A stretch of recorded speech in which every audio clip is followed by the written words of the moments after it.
പക്ഷേ പുള്ളി ഈ പറഞ്ഞ കാര്യങ്ങൾ പുള്ളിക്ക് തെളിയിക്കാൻ പറ്റിയിരുന്നെങ്കിൽ നല്ലതായിരുന്നു. പക്ഷേ ഇപ്പോൾ ഇതൊരു നനഞ്ഞ പടക്കം പോലെ ആയിപ്പോയി എന്നാണ് എനിക്ക് തോന്നുന്നത്. ഏതാണേലും പുള്ളി 2-3 ദിവസം കൊണ്ട് ആകെ ഒരു കോലാഹലം ഉണ്ടാക്കിയിട്ടുണ്ട് കേരളത്തിൽ. ഇത് ബിഗ് ബോസ് പരിപാടി ഇപ്പോൾ കേരളത്തിലായിരുന്നു നടന്നെങ്കിൽ ആ സ്റ്റുഡിയോയ്ക്കെതിരെ ആൾക്കാർ പോയി കല്ലെറിഞ്ഞാനെ. അങ്ങനെയൊക്കെ സംഭവിച്ചേനെ ചിലപ്പോൾ.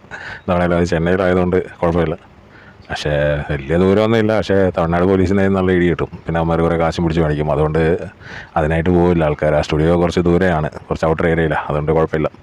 എന്താണേലും നോക്കാം നമുക്ക് എന്താണ് സംഭവിക്കുന്നതെന്നുള്ളത്. ഇയാൾക്കെതിരെ ഇനി ആരൊക്കെ കേസ് കൊടുക്കുമെന്നാണ് എനിക്ക് നാദിരയുടെ വർത്തമാനം കേട്ടിട്ട് PR വർക്ക് പോലെ ചിലർക്ക് തോന്നും. പക്ഷേ നാദിര കുറച്ച് ലോജിക്കലിയാണ് സംസാരിച്ചത്. അതാണ് പുള്ളിക്ക് ആകെ ദേഷ്യം വന്നതെന്ന് തോന്നുന്നു ആ കണ്ടപ്പോൾ.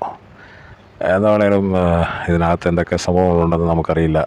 ഇവന്മാരല്ലേലേ ഈ ഏഷ്യാനെറ്റ് എൻ്റെ ഒരു കുത്തഴിഞ്ഞ് പോയെന്ന് തോന്നുന്നു. ഇവന്മാരുടെ കാര്യം ഒരു പൊട്ടന്മാരാണോ ഇത്?